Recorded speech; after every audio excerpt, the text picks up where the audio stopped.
날이 따뜻하다가 갑자기 추워졌죠. 근데 사실 이게 정상인데 너무 따뜻해졌었던 것 같아요. 이제 달력이 한 장 남았습니다. 한 해도 은혜 가운데 이렇게 잘 마무리하셨으면 좋겠습니다. 창세기 3장 8절 9절 보시겠습니다.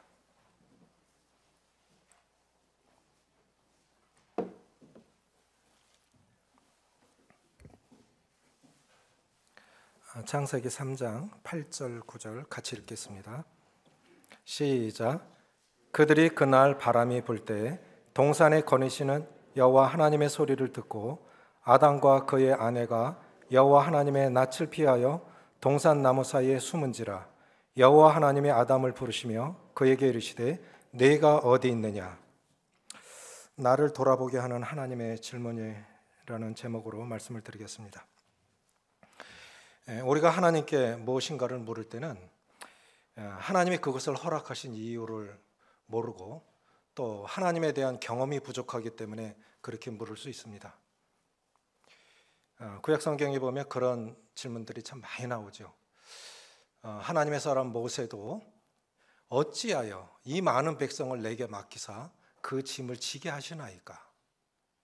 어찌하여 계속 반복되는 단어인데 사사기 6장 12, 13절에도 보면 사사 기드온이 나옵니다. 근데 기드온이 이제 포도즙 틀에서 밀타작을 하고 있는데 천사가 나타나서 큰 용사여 여호와께서 너와 함께 하시도다 하니까 기드온이 뭐라 하냐면 여호와께서 함께 하시면 어찌하여 이런 일이 일어납니까? 어찌하여 하나님의 백성이 이방인의 지배를 받죠? 우리가 농사해 놓으면 그 미디안이라는 오늘날 요르단입니다. 그러니까 요단강을 건너와서 꼭 타작할 때 되면 싹 쓸어가는 거예요. 내가 수고한 농사도 내가 먹지 못하는데 어찌 여호와께서 우리와 함께 하신다는 게 이게 말이 됩니까?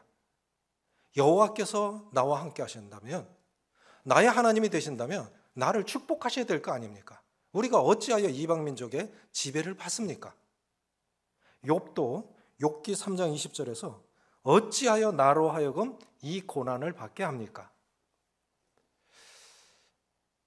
사람이 하나님의 축복을 받는 것은 당연한 것으로 여기지만 우리가 고난과 역경을 지날 때 이런 질문들을 합니다. 그렇게 대들죠. 하나님, 왜 하필 내가? 왜 하필 나죠? 축복은 당연한 것으로 봤는데 고난과 역경을 지날 때는 이렇게 물어요. 그게 당연한 거예요. 우리 사람이니까. 왜 내가 이 고난을 받아야 되죠?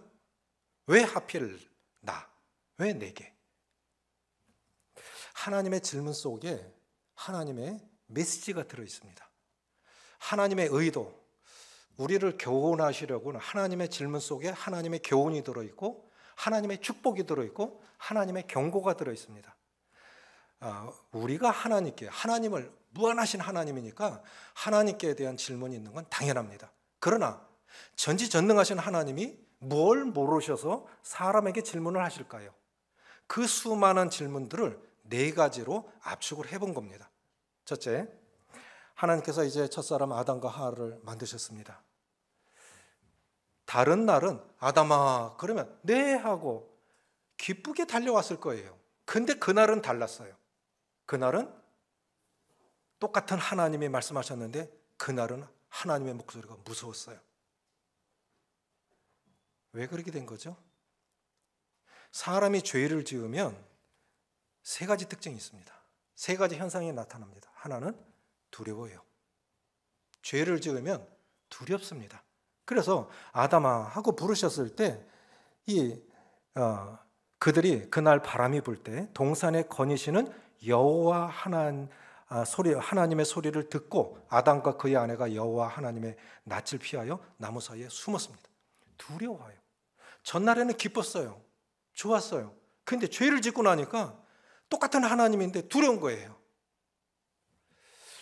죄를 지으면 그래서 요한일서 4장 18절에 보면 사랑 안에 두려움이 없고 온전한 사랑이 두려움을 내어쫓나니 두려움에는 형벌이 있음이라. 두려워하는 자는 사랑 안에서 온전히 이루지 못하였느니라. 하나님과의 이 관계가, 하나님과 이 사랑의 관계가 원만한 사람들은 아무것도 안 두려워요. 죽음도 안 두렵습니다. 묘지지기, 뭐 여기도 이렇게 현대 공원 같은데 뭐 어마어마하잖아요. 공원 묘지가. 그 외국에는 이렇게 소풍도 갈 만큼 그렇게 잘 꾸며놓은 것 같습니다. 그런데 그 묘지지기의 아들은 어렸을 때부터 아버지가 거기 관리인이니까 자주 묘지를 간 거예요. 그래서 지나가는 사람은 야, 너 안 무섭냐? 하나도 안 무서운데요? 왜 이거 묘지인데 안 무서워? 우리 아빠가 여기 관리인이에요. 안 무서운 거예요. 그리스도인들도 마찬가지라고 생각합니다. 죽음도 안 무서운 거예요. 어떤 고난도 안 무서운 거예요.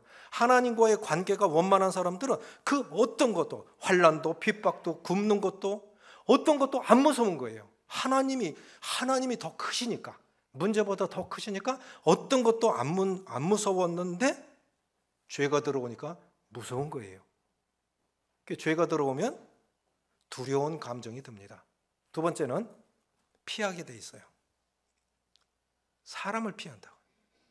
하나님과의 관계가 원만치 않거나 죄를 짓고 나면 숨으려고 그래요. 사람 뒤에 숨으려고 하고 군중 속에 숨으려고 하고 문제 뒤에 숨으려고 합니다. 그래서 하나님께서 우리에게 첫 번째, 이 하나님의 첫 질문, 전지전능하신 하나님이 아담, 하와 어디 숨었는지를 모르고 물으시겠습니까? 그걸 몰라서 물으시는 것이 아니잖아요. 그 관계를 회복하라고 하시는 하나님의 경고 아닙니까? 그래서 때때로 그 소명의 자리로, 내가 있어야 할 자리로 못 가고 피하고 싶고 도망가고 싶고, 그래서 밖으로 돌고 싶고, 이럴 때 깨달으셔야 됩니다. 내가 어디 있느냐? 성령께서 내 안에서, 하나님께서 우리에게 물으시는 첫 번째 질문은 내가 어디 있느냐? 나의 영적인 상태를 물으시는 하나님의 질문, 내가 어디 있느냐? 왜 이리 됐지? 전날에는 안 그랬는데 왜 이렇게 됐지? 잘 지내던 사람이 어느 날 소식 딱 끊고 잠수 타요. 얼마나 섭섭합니까? 항상 잘못된 사람이 떠나게 돼 있어요. 관계가 잘못되거나 죄를 지으면 이렇게 숨고 싶은 거예요. 그래서 우리도 인간이기 때문에 그럴 수 있습니다. 그럴 때 빨리 회복하셔야 됩니다. 내가 어디 있느냐는 하나님의 음성을 듣고 돌아오셔야 돼요. 두 번째 질문은 욥기 38장 2절입니다. 무지한 말로 이치를 어둡게 하는 자가 누구냐? 욥기 38장 2절에 보면 무지한 말로, 지금 개역개정은 생각을 어둡게 하는 자가 누구냐 그렇게 나와 있죠. 공동번역에, 우리 옛번역에 무지한 말로 이치를 어둡게 하는 자가 누구냐. 우리 욥기 시편 앞에 있잖아요. 근데 성경은 순서대로 기록되어 있지 않습니다. 성경은 문학 장르별로 편집이 됐기 때문에 욥은 아브라함, 이삭, 야곱 시대의 사람이에요. 족장입니다. 그런데 하나님께서 동방의 가장 부자였던 욥을 얼마나 예뻐하셨는지, 이런 사람이 없다. 사탄이 와서 정죄할 때 이런 사람이 없다. 정말 의롭고 경건한 욥이 얼마나 자랑스러웠는지 하나님이 욥을 칭찬하셨어요. 자랑스러워하셨어요. 그러니까 사탄이 뭐라 그럽니까? 에휴, 그냥 그럴까요? 이유 없이 그럴까요? 하나님 잘 섬기는, 에이구, 먹고 살만하니, 건강하니, 자녀들 잘 됐으니, 복 많이 받았으니 그런 거지. 하나님 그거 다 한번 거두어가 보세요. 그래도 하나님 경배하고, 그래도 여전히 그 자리 지키는 거 한번 뺏어가 보세요. 그래? 그러면 생명만 거두지 말고 네 하고 싶은 대로 해봐. 한날 한시에 10자녀가 다 죽습니다. 동방에서 가장 부자였던 사람이 재산이 다 날아가요. 몸에 종기가 들어요. 아내마저도 하나님을 욕하고 죽어. 비참한 지경에 있어요. 그런 부자였던 경건한 사람이 기와 조각으로 자기 몸을 긁는 거예요. 하도 그냥 이 종기가 많이 나고 하니까 그 모습을 보고 아내가 하나님 욕하고 죽으라는 거예요. 진짜 죽고 싶지 않았겠어요? 내가 뭘 잘못했다고 이 지경이 됐지? 왜 하필 나에게? 왜 내가? 왜 이렇게? 내가 뭘 잘못했는지? 그런데 욥기에 보면, 욥기에서 말씀하시는 핵심 주제는 고난이 아니에요. 고난이 아니에요. 욥기에서 말씀하시는 핵심 주제는 하나님이 누구냐를 말씀하시는 거예요. 하나님이 누구냐는 거예요. 욥의 친구들도 처음에 와서는 너무 형편이 저러니까 할 말을 잊고 가만히 있었어요. 그때는 욥이 진짜 위로가 됐다고요. 아, 그래도 곁에 친구들이 있구나. 그런데 욥의 친구들이 이제 한마디씩 합니다. 이렇게 저렇게 하면서 네가 뭔가 잘못했으니까 얻어맞은 거잖아. 나 잘못한 거 없어. 잘못한 거 없어. 왜 그러신지 모르겠어. 친구들은 정죄하고 욥은 변론하고 그러다 보니까 자신의 의로움을 주장하다 보니까 하나님을 불의하시다 말해요. 그때 욥기 38장에 들어가면 하나님께서 개입하시는 거예요. 폭풍 가운데 임하셔서 무지한 말로 이치를 어둡게 하는 자가 누구냐? 사실은 그렇게 어떻게 보면 동문서답이에요. 왜 이 고난이 왔느냐를 설명하지 않으시고 무지한 말로 이치를 어둡게 하느냐 그렇게 말씀하시면서 땅의 기초를 놓을 때 하나님께서 천지 만물 창조하실 때 땅의 기초를 놓을 때 내가 있었느냐? 바닷물 속 깊이가 얼마인지 아느냐? 하늘의 우벅창고가 어땠는지 아냐? 이슬이 어떻게 내리는지 아냐? 아냐? 70번을 물어요. 우린 너무 쉽게 말해요. 다른 사람의 고난에 대해서도 잘못에 대해서도 되어지는 상황과 형편에 대해서도 너무 쉽게 판단하고 너무 쉽게 말하는 거예요. 제가 요즘 새로운 습관이 하나 든 것이 있습니다. 아내가 뭔가 말하면 그만. 우리 아직 다 모르잖아. 사람의 형편에 대해서도 앞으로 되어질 일에 대해서도 잘 모르잖아. 그만. 욥기의 주제는 고난이 아니에요. 욥기는 하나님이 누구시냐를 말씀하고 계시는 겁니다. 네가 아냐는 거예요. 인간이 아무리 똑똑하다 해도 창조주와 인간 사이에는 많은 큰 차이가 있다고 하는 거죠. 우리는 잘 몰라요. 인생이라는 두 글자 속에 얼마나 험악한 의미가 담겨 있습니까? 어느 교회 장로님이 사업하시는 장로님이 공장에 불이 났답니다. 평생 일군 거예요. 자, 장로님, 일반 교회 장로님들은 연세가 많으시죠? 그런데 홀랑 타버린 거예요. 평생 일군 공장에 불이 나서 홀랑 타버린 걸 새벽기도 가는 시간까지 봐야 됐다고요. 새벽 5시에 새벽기도를 갔는데 첫 찬송이 하나님은 실수하지 않으신다니. 아멘 되세요? 이 찬송이 불려지겠습니까? 하나님 실수하지 않는 하나님이시면 불 안 나게 했어야지. 그렇게 경건하게, 그렇게 열심히 성도들에게 본이 되는 아주 좋은 삶을 살아가고 계신 장로님 공장이 왜 불타냔 말이에요. 홀랑 타버린 거예요. 대구에는 물날 일은 안 나는데 불 나면 크게 나지요. 서문시장도 안 그렇습니까? 서문시장이 왜 이렇게 오래 타냐면은 거기 옷들이 많잖아요. 포목 상점이 많잖아요. 그런데 옷감은 돌돌돌돌 말려 있기 때문에 바깥에 불 꺼도 안에 있는 불씨는 못 끈대요. 껐나 싶었는지 또 살아나. 그래갖고 완전 타버린 거예요. 이번에 매천시장도 다 타버렸잖아요. 그렇죠? 얼마나 허망하겠어요. 자기 전 재산 다 떨어넣어서 평생을 일궜는데 다 타버렸으니까. 그래도 하나님밖에 없기 때문에 새벽 5시에 새벽 기도에 와서 하나님 앞에 기도하고 찬송하려고 왔는데 첫 찬송이 하나님은 실수하지 않으신다니. 이게 어떻게 불려지겠냔 말이에요. 실수하지 않는 하나님이시라면 불 안 나게 했어야지. 찬송이 안 돼요. 찬송이 뭡니까? 우리 전에 김덕선님 한번 설교하신 적 있죠? 찬송이 뭘까요? 따라해 보세요. 찬송은 기도에 곡조를 붙인 것이다. 그게 찬송이에요. 기도에 곡조를 붙인 것이 그게 찬송이에요. 그래서 제가 저도 이 찬송 참 좋아합니다. 우리 김봉원 이사님이 이거 좋아하시는데 저도 이 찬송 참 좋아해요. 가사를 한번 들어볼게요. 내가 걷는 이 길이 혹 굽어도는 수가 있어도 내 심장이 울렁이고 가슴 아파도 내 마음속으로 여전히 기뻐하는 까닭은 하나님은 실수하지 않으심일세. 내가 세운 계획이 혹 빗나갈지 모르며 나의 희망이 덧없이 쓰러질 수 있지만 나 여전히 인도하시는 주님을 신뢰하는 까닭은 주께서 내가 가야 할 길을 잘 아심일세. 아멘이십니까? 우리는 몰라요. 그것이 복이 될지 화가 될지도 모르고 달라고 그래요. 그럴 때 많지요? 그게 복이 될지 화가 될지도 몰라요.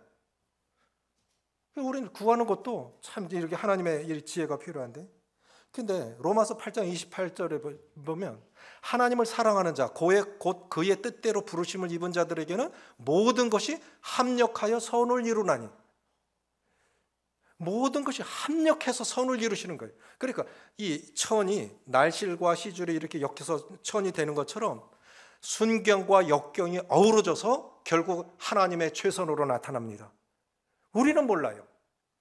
때로는 실패한 것까지도 하나님의 영광으로 나타날 수 있다고 그렇게 생각이 되어집니다. 그런데 찬송할 수 없는 순간에 어떤 때 화가 나는 거예요. 하나님, 제가 뭘 잘못했지요? 잘 살지는 못했지만 잘못 살지는 않았잖아요. 어떻게 평생 읽은 것을 다 타도록 내버려 두시고 실수하지 않으신다 그러면 제가 이 찬송 어떻게 부를 수 있겠습니까? 그러면서 불려지지 않는 찬송을 억지로 불렀대요. 부를 수 없는 찬송을 억지로 불렀답니다. 그런데 3년 뒤에 공장을 2배로 지었대요. 잘 됐기 때문에 이런 간증 드리는 게 아니에요. 저는 감사가 기적을 가져온다고 믿습니다. 아멘이십니까? 시편 50편 23절에 보면 감사로 제사를 드리는 자가 나를 영화롭게 하나니 그 행위를 옳게 하는 자에게 하나님의 구원을 보이시리라. 감사가 기적을 가까워요. 여러분, 감사할 수 없을 때에도 감사해 보십시오. 나는 모르지만 그것이 하나님이 허락하셨다면 결국은 그것은 하나님의 영광으로 나타날 거예요. 많이 감사하세요. 감사할 수 없을 때에도 감사하시고 찬송할 수 없을 때에도 찬송하세요. 우리가 하나님을 가장 기쁘시게 하는 건 감사입니다. 감사로 제사를 드리는 자가 나를 영화롭게 하나니, 하나님을 영화롭게 하나니, 그 행위를 옳게 하는 자에게. 그래서 비록 이해가지 않는 화재가 일어나서 평생 잃고 공장이 다 탈지라도 찬송한 거예요. 그 행위를 옳게 한 거예요. 찬송하지 않았다면 원망했을 겁니다. 바울과 실라가 복음 전했는데 얻어맞고 감옥에 갇혔어요. 수술을 해보니까 지금은 진통제 잘라주잖아요. 옛날에 수술을 그래도 몇 번 받아보니까 제일 아픈 시각이 자정이에요. 밤 12시 제일 아프더라고요. 그리고 다음날 되면 덜 아파요. 그리고 며칠 지나면 안 아파요. 가장 한밤중에, 자정이죠. 한밤중에 가장 고통스러운 순간에 바울과 실라가 선택한 것은 찬양하고 기도하는 것이었어요. 얻어맞고 쉽게 살짝살짝 때렸겠습니까? 죽을 만큼 때리지 않았겠습니까? 주님, 이러려고 우리 부르셨습니까? 마게도냐로 건너와서 우리를 도우라, 그래서 우리 부르셨습니까? 기일껏 얻어맞고 죽을 만큼 이러려고 우리 부르셨습니까? 그때 찬양하고 기도하지 않았다면 원망하고 불평했을 거예요. 그래서 우리가 어려운 순간에, 어려운 상황 속에서 감사하지 않고 찬양하지 않으면 원망 불평합니다. 그래서 감사는 그걸 막는 거예요. 하나님을 기쁘시게 하는 것입니다. 후에 주님께서 이제 욥이 나는 잘못한 거 없어, 나는 잘못한 것 없어. 친구들은 아니 땡 굴뚝에 불 연기 날이야? 네가 뭔가 잘못했으니까 얻어맞는 거지. 변명할 여지가 없어요. 다 망했는데. 그러니까 자꾸 자신의 의로움을 주장하다 보니까 하나님을 불의하시다 합니다. 그때 하나님께서 욥기 38장에서 폭풍 가운데 임하셔서 묻죠. 무지한 말로 이치를 어둡게 하는 자가 누구냐? 내가 누구이기에, 세 번역엔 이렇게 나와 있어요. 내가 누구이기에 무지하고 헛된 말로 내 지혜를 의심하느냐? 확 와닿죠? 내가 누구이기에, 인간 주제에, 피조물인 주제에 창조주 하나님이 하시는 일을 이렇다 저렇다 말할 수 있냐는 거예요. 내가 누구이기에 무지하고 헛된 말로 내 지혜를 의심하느냐. 그러면서 하나님이 하신 말씀이 땅에 기초를 놓을 때 뭐 할 때 땅 물속 깊이가 얼마냐 아느냐 하면서 70번을 물어요.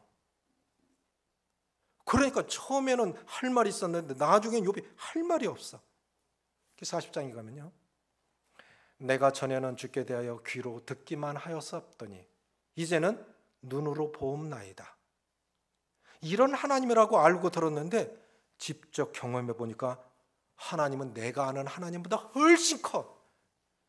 주신 이유에 대해서, 그 고난을 허락하신 이유에 대해서는 모르겠지만 하나님은 정말 광대하신 분이시니까 그분이 나에게 허락하신 것에 대해서 이제 말 못하는 거예요. 그래서 내가 제에 앉아 회개하나이다. 그 말이 있은 후에 하나님께서 2배로 축복하셨습니다. 2배로 축복하셨어요. 그래서 인생 살아가면서 때때로 이해 가지 않는 일들 많이 만나죠. 인생이라는 2 글자 속에 얼마나 험악한 의미가 담겨 있어요. 지금까지 은혜 가운데 왔다 하지만 관 속에 들어가기 전까지 어떤 일 만날는지, 내가 어떻게 변할는지, 육체적으로나 정신적으로나 영적으로나 어떻게 변할는지, 또 어떤 일 허락하실는지, 지금까지도 많은 고난 받았지만 고난 끝난 거 아니잖아요. 어떻게 될는지 몰라요. 그런데 하나님의 사랑을 의심하지 않는 거예요. 그분은 절대 실수하지 않는다고 하는 것이죠. 퍼즐을 우리 어린아이들 이렇게 조각조각 맞히는 그림이 있죠. 퍼즐 한 조각만 갖고는 그림 어떤 그림인지 몰라요. 우리가 인생 살아가면서 겪는 그 고난들이 한 개의 퍼즐이라고요. 그러니까 이해가 안 가는 거예요. 그런데 퍼즐을 완성하고 나면 이 그림이었구나, 이 그림이었구나, 다 맞추고 나서야 이해가 가는 거예요. 인생 다 살고 나서야 이래서 그것을 허락하셨구나라고 하는 건 지나고 나서야 깨달아진다고요. 그래서 우리가 이 살아가면서 이 경험되어지는 많은 일들 속에서 이것을 이해하셔야 돼요. 노인들이 핸드폰 작동을 못해요. 이해하시기 바랍니다. 인생의 순간순간 살아가면서 이해하지 못하는 그러한 순간들이 일어날 때 다른 건 몰라도 하나님의 지혜는 의심하지 마십시오. 나를 향하신 하나님의 사랑은 의심하지 마시고 하나님을 신뢰하시기를 바라요. 세 번째는 더 큰 축복으로 인도하시는 하나님의 질문입니다. 우리 어르신들 예배 때에는 핸드폰 다 끄고 오세요. 자, 2가지 말씀드렸죠. 첫째는 나의 영적인 상태를 물으시는 내가 어디 있느냐. 2번째는 나의 영적인 수준을 더 높은 수준으로 올려주시는 무지한 말로 이치를 어둡게 하는 자가 누구냐. 그래서 우리가 다른 성도들, 이웃들, 가족들에 대해서 어떤 일이 일어날 때 쉽게 말하지 마세요. 왜 그 고난 허락하셨는지 우리는 다 몰라요. 그 과정의 결과도 우리는 몰라요. 그러면 기도만 하세요. 그것이 가장 지혜로운 것입니다. 세 번째는 더 큰 축복으로 인도하시는 하나님의 질문입니다. 열왕기상 3장 5절에 기브온에서 밤에 여호와께서 솔로몬의 꿈에 나타나시니라. 하나님이 이르시되 내가 내게 무엇을 줄고 너는 구하라. 만약에 하나님께서 내게도 이런 백지수표 한 장 내미신다면 뭘 구하시겠습니까? 한 가지만 얘기해라. 무엇이든 들어주마. 한 가지만 얘기해라. 말하기 쉽지 않을걸요. 집도 필요하고 돈도 필요하고 차도 필요하고 건강도 필요하고 그러다가 못 구하죠. 그러다 못 구하죠. 돈만 있으면 다 될 것 같아요? 어림없어요. 그것이 복이 될지 화가 될지 아무도 몰라요. 자, 솔로몬이 이제 왕이 됐습니다. 너무 유명한 아버지 다윗 왕의 아들이다 보니까 너무 유명한 분의 아들이다 보니까 참 부담이 많이 됐겠죠.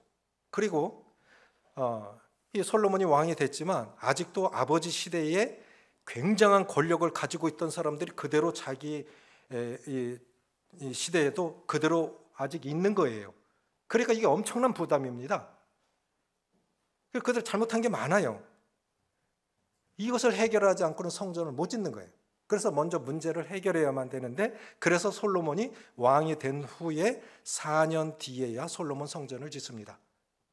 그 중에 요압 장군, 시므이, 아도니야, 아비아달, 반란에 가담했던 사람들, 뭐 여러 가지로 이분들이 다 없어지고 난 후에야 이제 성전 건축을 합니다. 그런데 이제 기본 예루살렘에서 가까운 기본 산당에서 일천 번제를 드린 후에 하나님께서 내가 내게 무엇을 줄꼬 하고 물으셨을 때 솔로몬이 구한 것이 무엇입니까? 지혜를 주십시오. 여러분, 우리에게 가장 필요한 게 지혜입니다. 지혜가 없어서 인간관계가 나쁩니다. 사실은 하나님께서 이렇게 저렇게 다 축복하시는데 많은 일들 가운데 지혜가 없어서 주신 것도 못 받을 때가 있고 주신 것을 관리하지 못할 때도 있어요. 지혜가 최고입니다. 성경에서 그렇게 말씀하고 계세요.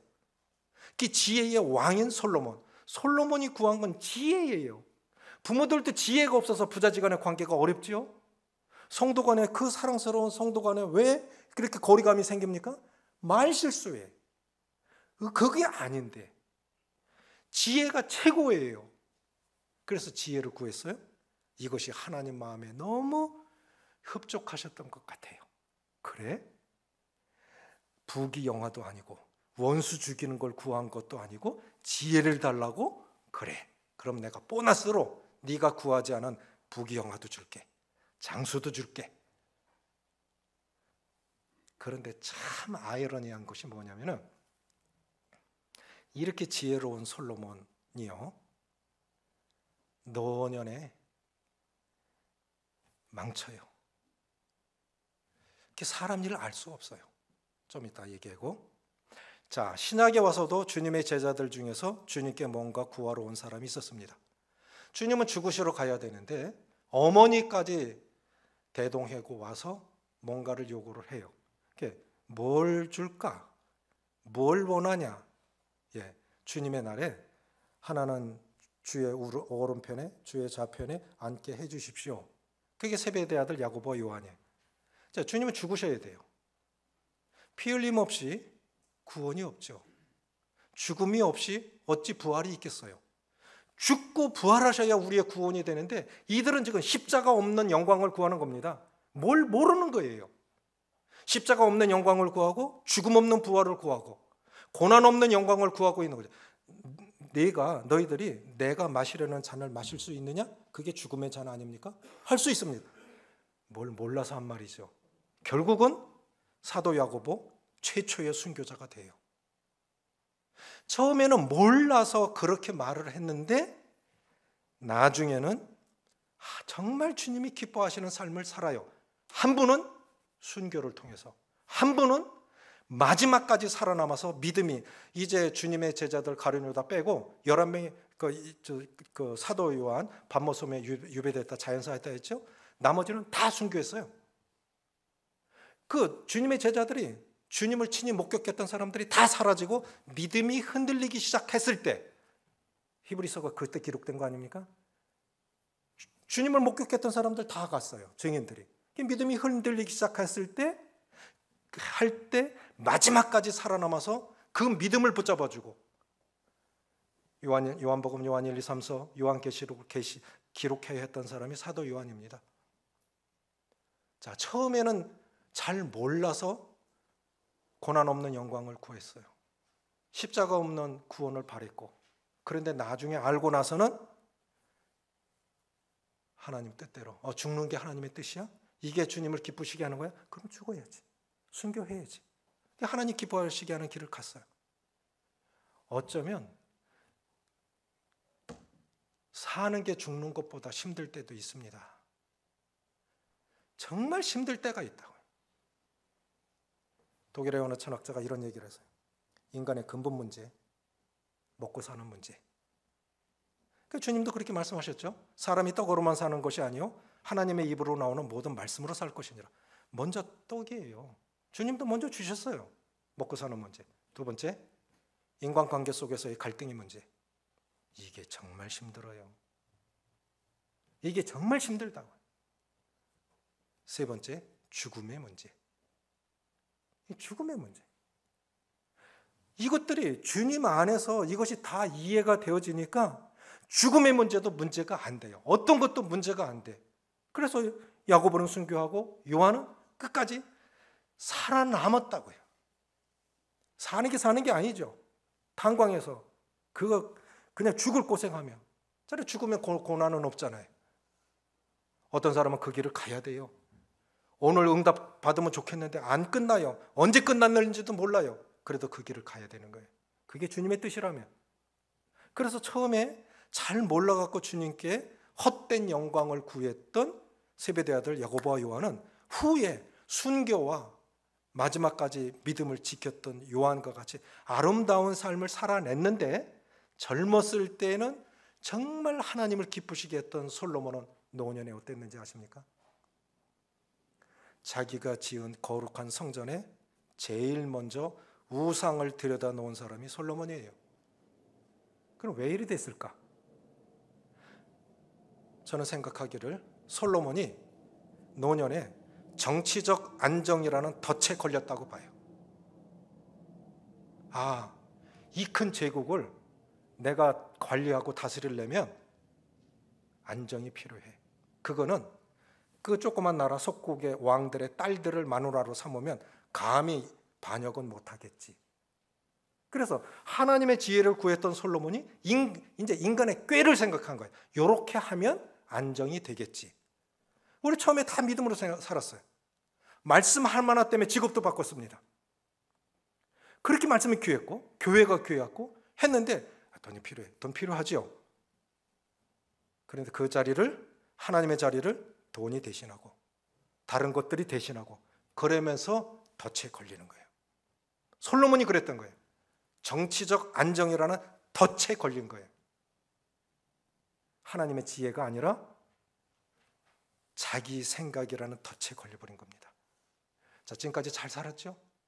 그럼 남은 사람도 은혜 가운데 우리를 보호하시지 않겠습니까? 자, 여기까지 오게 하신 하나님, 지금도 함께 하신 하나님, 영원까지 인도하실 하나님이시라면 지금 이해가지 않는 삶일지라도 그것을 허락하신 하나님은 나의 영적 수준을 더 높여주시려는 하나님의 질문으로 믿고, 또 내게 이렇게 물으실 수 있어요. 뭘 줄까? 부모는 죽을 때까지 주는 게 기쁨인 것 같아요. 저도 이제 할아버지가 됐잖아요. 손주가 넷이에요. 근데 참 희한한 게 있어요. 저희 장모님 97세예요. 그런데 97세 된 저희 장모님은 쌍둥이 보지, 당신 돌보지, 교회 일하는 집사람 1인 3역을 하는 자기 60 넘은 자기 딸을 걱정해요. 97세 된 저희 장모님은 증손자 걱정하는 게 아니라 환갑이 넘은 자기 딸 걱정한다고요. 그럼 제 아내는 뭘 걱정해요? 손주들 아니에요. 은영이 걱정해요. 부모는 끝까지 주는 거예요. 그게 기쁨이에요. 하나님도 그러시지 않겠습니까? 계속해서 주고 싶으신 거예요. 뭘 구하시겠습니까? 하나님이 기뻐하시는 것, 그걸 구하십시오. 그래서 마태복음 6장 33절에 너희는 먼저 그의 나라와 그의 의를 구하라. 그리하면 이 모든 것을 너희에게 더하시리라. 몇 명만 모이는 교회 목사님이 자녀들에게 이제 이렇게 물었대요. 요한복음 14장 6절에 내가 곧 길이요 진리요 생명이니 그 말씀을 전하고 이 말씀은 사실이야. 그러니까 자녀들이 뭐냐? 그게 사실인지 어떻게 알아요? 목사 자녀가 그렇게 물었다고요. 내가 곧 길이요 진리요 생명이니라고 성경에 나와 있는 이 말씀은 사실이야. 그러니까 그 목사님 아들들이 그거 어떻게 믿어요? 자, 목사님, 아버지의 목사님이 어떻게 답해야 되죠? 다른 사람도 아닌 자기 아들들이 그렇게 물었을 때 내가 가봤잖아. 내가 그 길을 걸어봤잖아. 그러니까 아들들이 맞아. 그랬다는 겁니다. 그리고 지금까지 한 번도 흔들림이 없다는 겁니다. 내 아버지가 걸어간 그 길 맞아. 성경 그 말씀 맞아. 우리는 뭘 보여줘야 될까요? 말씀이 사실이라는 걸, 그걸 삶으로 보여주는 것만큼 더 큰 유산은 없다고 생각이 되져요. 마지막으로 사명을 회복시키시는 하나님의 질문. 자, 세 가지 말씀드렸죠. 나의 영적인 상태를 물으시는 내가 어디 있느냐. 또 나의 영적인 수준을 더 높은 관점으로 올려주는 무지한 말로 이치를 어둡게 하는 자가 누구냐. 그래서 우리는 정말 조심해야 됩니다. 세 번째, 내가 내게 무엇을 주랴. 지금도 하나님 우리를 축복하시기를 원하는데 하나님이 기뻐하시는 걸 구하십시오. 마지막에 요한복음 21장 15, 17절입니다. 그들이 조반 먹은 후에 시몬 베드로에게 이르시되 내가 나를 사랑하느냐. 내가 나를 사랑하느냐. 주님 말씀 좀 이상한 것 같아요. 저 같았으면 이랬을 거예요. 너 베드로, 다른 사람은 몰라도 너 그때 왜 그랬어? 너 다른 사람은 몰라도 너는 자신은 죽는 데까지 나 따라온다며? 너 왜 그랬어? 이렇게 물었을 것 같아요. 그렇게 물어야 당연한 거 아닙니까? 그렇죠? 근데 주님 뭐라 그러십니까? 베드로가 주님을 처음 만났을 때도 빈 그물이었어요.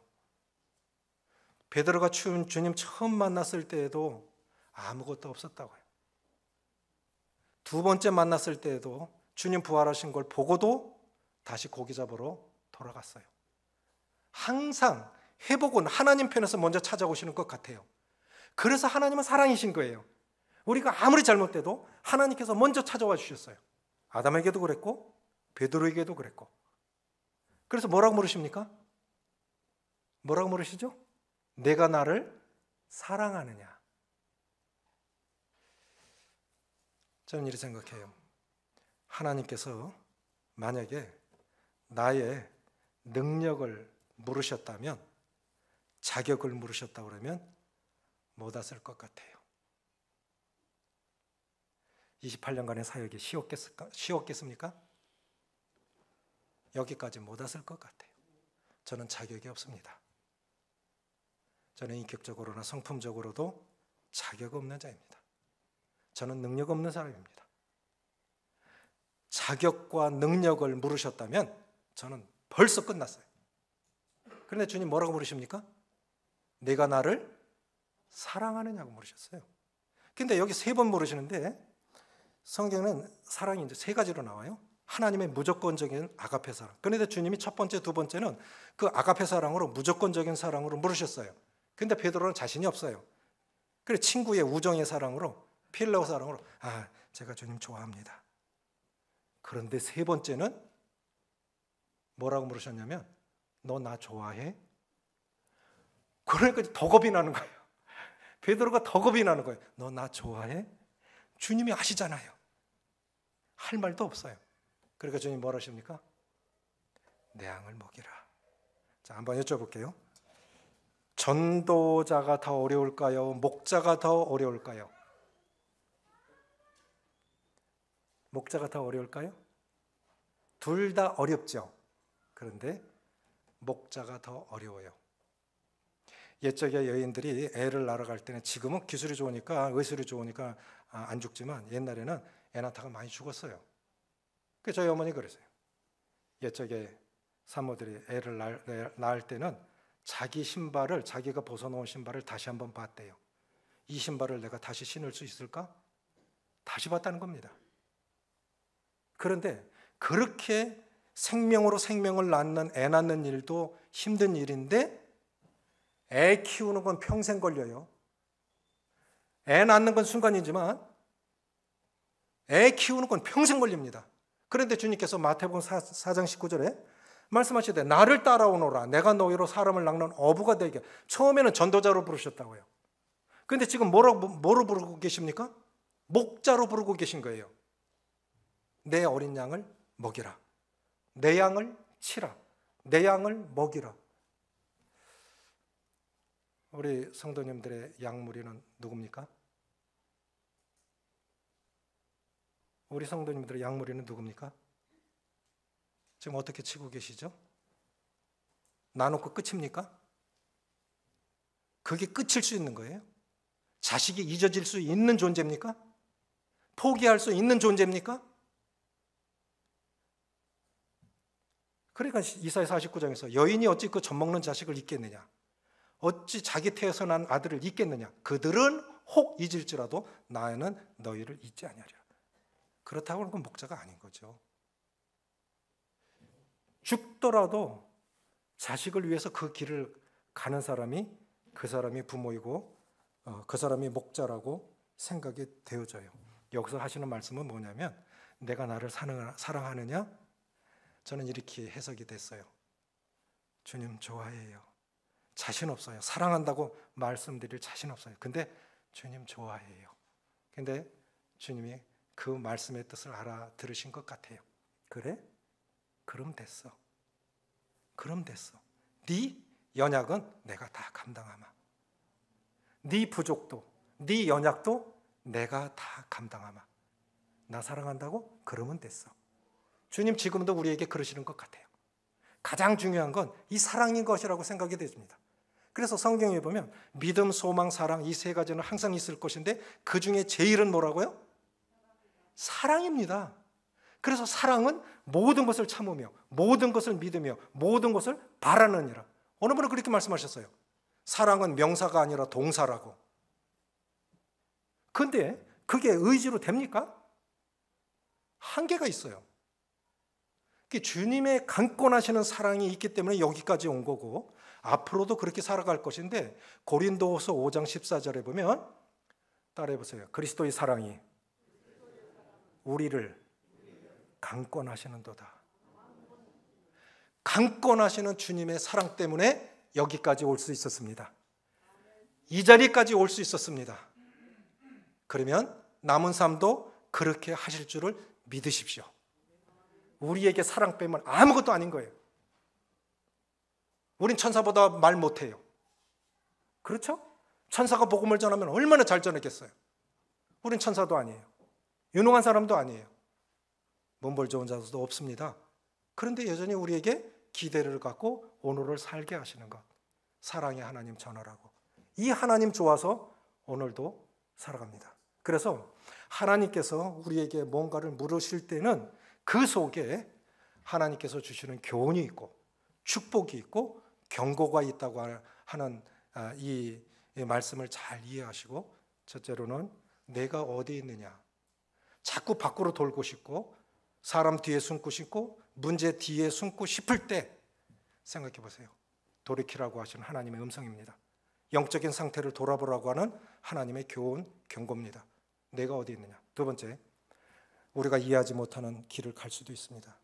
원치 않는 일을 만날 수도 있습니다. 그때 욥처럼 나의 영적인 수준을 더 높은 관점으로 올려주시려는 하나님의 계획과 의도가 있음을 이해하시기 바랍니다. 그리고 하나님 지금도 우리를 축복하시기를 원하세요. 우리 축복의 자녀예요. 뭘 구하시겠습니까? 하나님 기뻐하시는 걸 구하십시오. 마지막으로 사명을 회복시키시는 하나님의 질문, 내가 나를 사랑하느냐? 능력을 묻지 않으셨어요. 자격을 묻지 않으셨어요. 내가 나 사랑해? 나를 사랑하느냐? 그럼 됐어. 네 부족은 내가 다 감당하마. 그것이 우리를 또다시 일으켜서 그 길을 가게 하시는 하나님의 은혜라고 생각합니다. 기도하시겠습니다.